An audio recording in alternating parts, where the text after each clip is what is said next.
Congress is broken, and I'd like to help fix it. My name is Bosse, and I'm running for Congress to help return Congress to the core priorities that it strayed from over the past few years. A strong national defense, secure borders, and an economy free from taxes, mandates, and overregulation.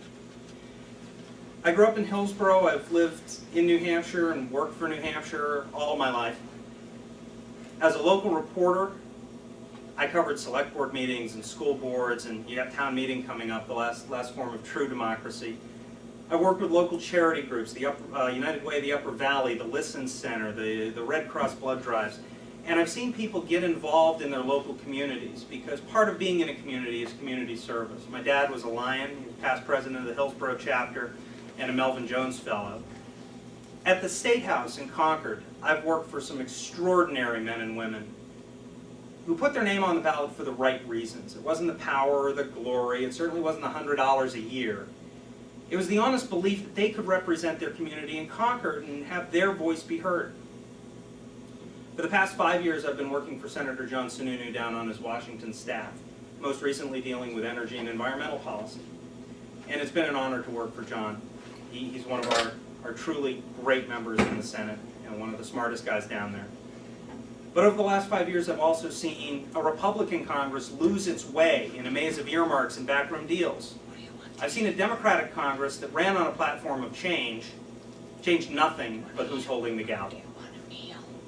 They've adopted the same corrupt practices as their Republican predecessors, and they've even invented a few new ones. I think we can do better than that. We need to get back to our core priorities.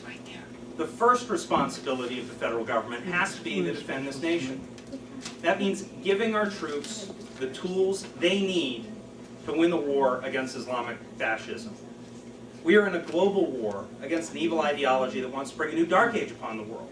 Those are the stakes I think we need to win. Paul Hodes has been wrong on that, on a couple of occasions. About a year ago, General Petraeus proposed a surge in U.S. forces. It involved more than an additional 20,000 U.S. troops. It involved a fundamental change in tactics at the local level in Iraq. Those changes are working. We have made tremendous progress over the last year. Paul Hodes a year ago voted against the surge. In his words, it was too little, too late. He just got back from Iraq, and he had to admit grudgingly that the surge is working. But he didn't admit that he was wrong a year ago to oppose it. I think most clearly his views on defense showed in the supplemental appropriations bill that we had last year. This was emergency funding for troops in the field, bullets and body armor. Because it was a must-pass bill, Nancy Pelosi and Jack Murtha saw it as an opportunity to load up the bill with millions of dollars in earmarks. Pork barrel projects put in for specific members of Congress. Paul Hodes voted against every attempt to strip earmarks from this bill. Fortunately, Senate Republicans insisted on a clean funding bill for the troops. They passed that over to the House, and it passed into law. Paul Hodes voted against it, and he was wrong. You can't secure this nation without securing our borders. Illegal immigration is a real problem, but Congress has refused to address it, and that has led the American people to become increasingly frustrated that Congress is even serious about this problem.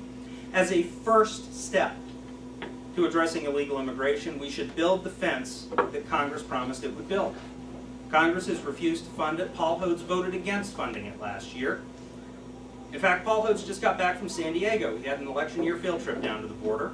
He saw the fence in San Diego on the Tijuana border, the fence that is reducing violent crime and drug trafficking in downtown San Diego, the same fence I saw last year, the fence that's working. He saw that fence, he came back to New Hampshire, and he said, my solution is a virtual fence. Motion detectors and traffic cameras. Just last week, the Department of Homeland Security said that their pilot project, the 28-mile virtual fence, wasn't working. It would be delayed for 3 more years. The virtual fence is virtually useless. I think we need an actual fence, but you keep both of us happy. You can virtually vote for Paul Hodes, and then actually vote for me.